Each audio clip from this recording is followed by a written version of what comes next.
You hear the cats in the background. They're, of all times, when I start recording, they want to jingle jangle and fight.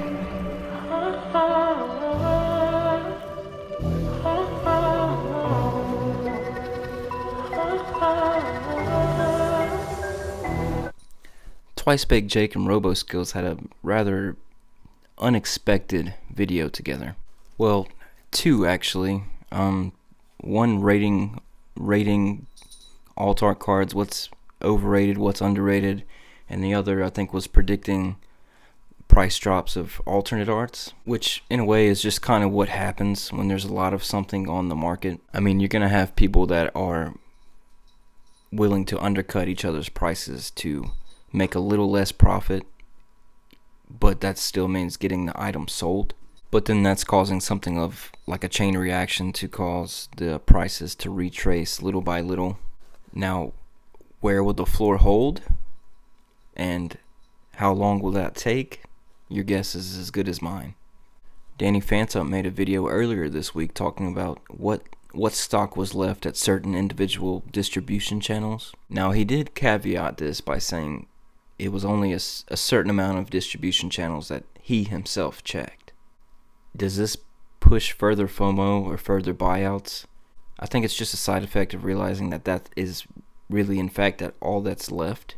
Ultimately, of course, it's always up to you to decide, but it really does show that we're at the end of an era. Another YouTube creator, Rock Sandy, has officially released the first wave of card prison binders. Now those binders allow raw cards as well as top loaders within the same binder. The binders themselves turned out really clean, and as of right now I'm not really sure how much are left in stock, but great job, Rock Sandy. That's an awesome accomplishment. And another congratulations is in order. He was able to pull a very high-end pack from a PokeVault mystery pack. I won't spoil the fun of what it was, but if you're interested, go check that out on his latest live stream. It was a good time.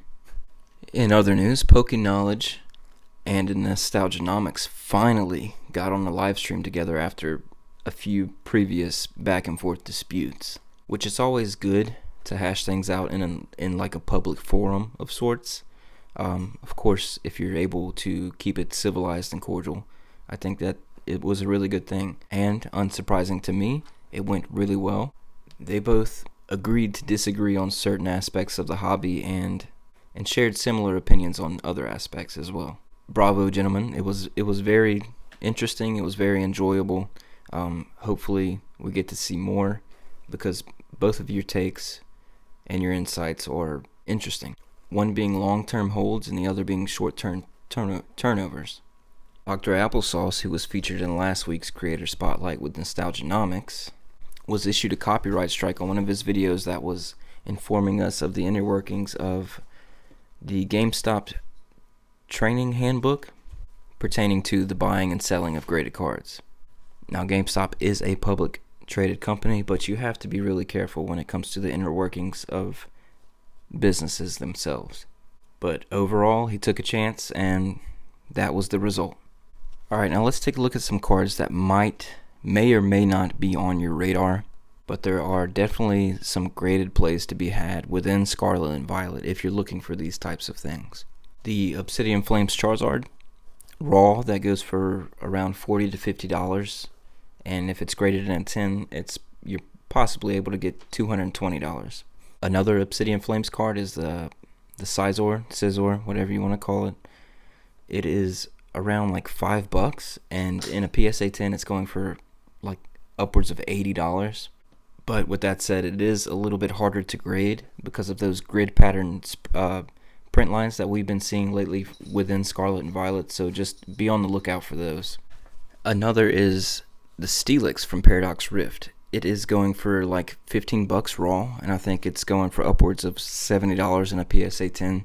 But again, be careful with those print lines. They're pretty prevalent, and there you have it. And if you've been down on yourself wishing you made more purchases of Sword and Shield boxes, or maybe you just got here too late, learn from your mistakes. Scarlet and Violet boxes are less at $100 or less than $100. All eyes are on Sword and Shield.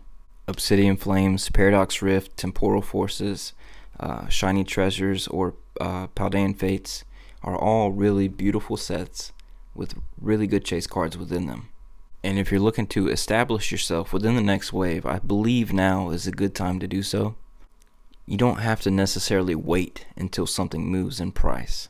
If you're picking up a booster box under $100 these days, and it happens to get a reprint, and you lose maybe $20, $25 for a certain length of time, I mean, really, as we've seen up to late, you just wait a little bit longer and that box should get right back on track. Take Crown Zenith as an example. It's going to take forever to move, but it's already started moving, and we all see it happening right now.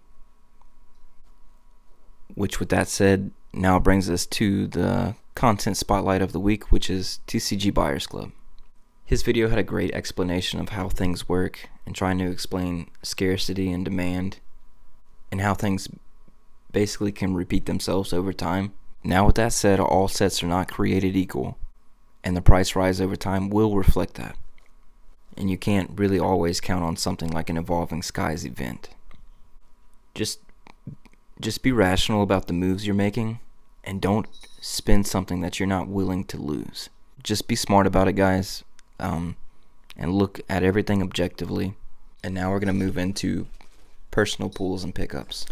So these 4 cards right here, Brilliant Stars, Trainer Gallery VMAX, we all know what they are. We've all seen them before. But I was able to pick these up when they were on the low end. And literally, they jumped up in price as they're in the mail coming to me. Which I thought that was the funniest thing. Because I'm sure the buyer was kind of pissed off. I'm sure he just sent them out and the price just raised on him. But lucky for me, I was able to pick them up before they skyrocketed 2 days later, basically. This will make 3 of each, which I was able to pick. I was able to pull the previous 2, and then I jumped on these 2, and I mean, I just saw it coming. I knew they were coming. Umbreon, Sylveon, both beautiful cards. It was a no-brainer. I appreciate you guys stopping by. I'll catch you next week. She was my spine so